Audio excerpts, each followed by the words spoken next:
Go Greek by Vanessa Serrano. Ever walked into a room and felt immediately welcomed, known, valued, respected? Have you ever been a part of something that elevated your personal goals, academic standing, future success? Be a part of something greater. Greek organizations can promise you this. An overview of what we'll be looking at today is who supports Greek organizations, history of Greek organizations, and why you should join a Greek organization.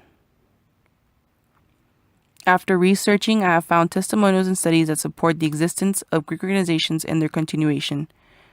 This topic is very near and dear to me, for I am in a Greek organization myself, and it has not only helped me in my personal goals, but has elevated my scholastic goals and career endeavors. There is more to being part of Greek organization than the stereotypes shown on the media. If one pushes the door and does the research themselves, a whole new world of opportunities, friendships, and career successes can be achieved. Let's take a look at who supports Greek organizations and why. Where do Greek organizations exist? As administrators of a student engagement in universities and activities look at the pros and cons that Greeks have on campus, they also take a look at how they help other organizations on campus flourish. Administrators such as ours at TAM-UCC have the power to remove Greek organizations, yet don't do so because of the positive engagement they bring. When college experiences were viewed as a consequence of Greek affiliation, membership in a fraternity or sorority had a significant indirect impact on the dimension of cognitive development associated with general learned abilities. Consistent with the theory of previous research, membership in a Greek organization was associated with higher levels of involvement, particularly social involvement. Greater involvement, in turn, was associated with greater gains in general cognitive abilities. In Arhan's and Bureau Ryan's Notorious's work of fraternities and sororities, student learning in fraternity sororities, using the NSSE data to describe members' participation in educationally meaningful activities in college, fraternity sorority membership appears to contribute positively when it comes to involvement in campus life. Aston 1993, Hayek 2002. Allegiance to alma mater, Kelly 2008, and participation in activities related to community service and leadership development. Hams, Woods, Roberts, Bureau, and Green 2006, Hayek 2002, Kelly 2008, Kimbrough and Hutchinson 1998. Studies indicate fraternity and sorority members may be collectively as engaged, if not more so, than non-members. Astley 2009, Blackburn and Jasonic 2009, Hayek 2002, Pike 2003. Now let's take a look at Greek life's history and where it all began.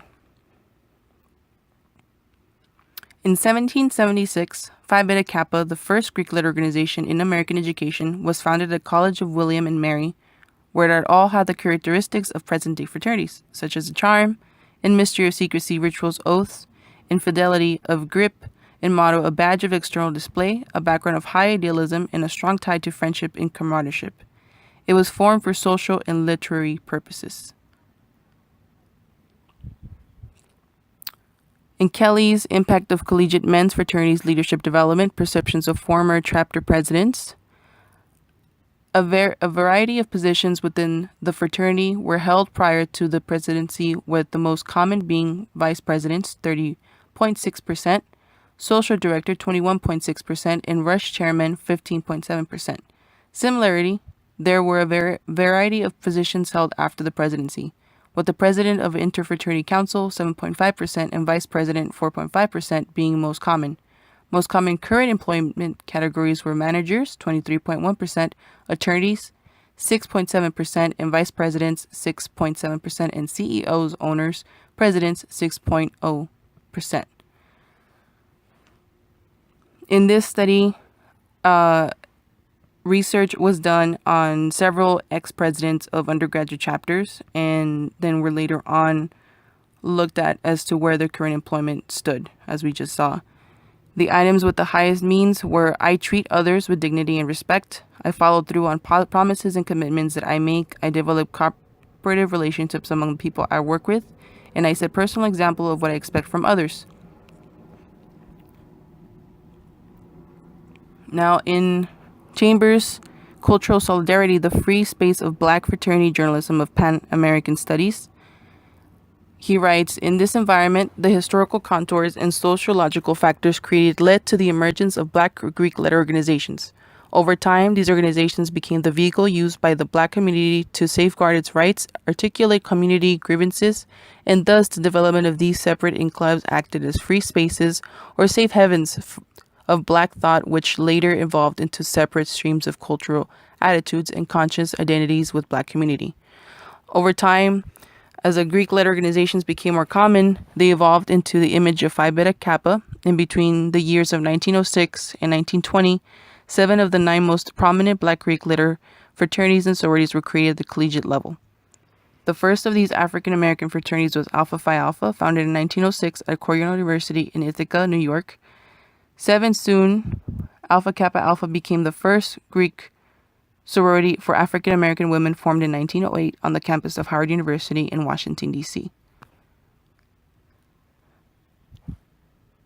As, t- as time passed, more social and the first Latin, Asian American, and multicultural Greek organizations were formed to continue the civic, social, and charitable acts on campuses.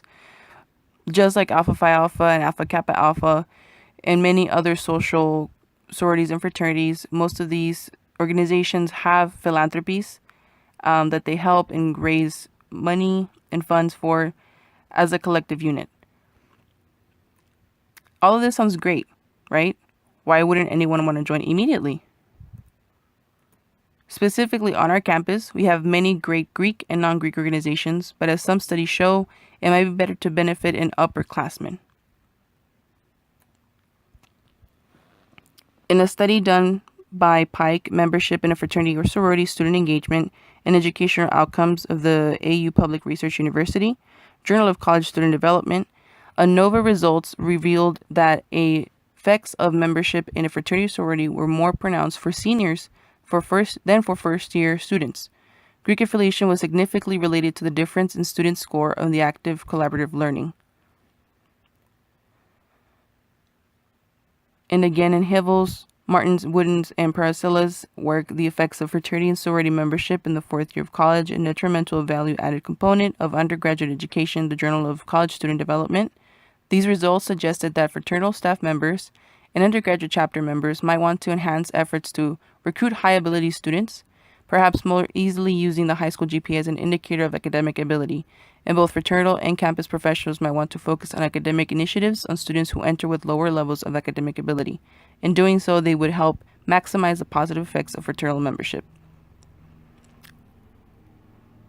Joining during the first year may be more likely to negatively influence cognitive development and may decrease the likelihood of graduation. However, the findings point to membership as not likely hindering cognitive development at any other point in students' college career.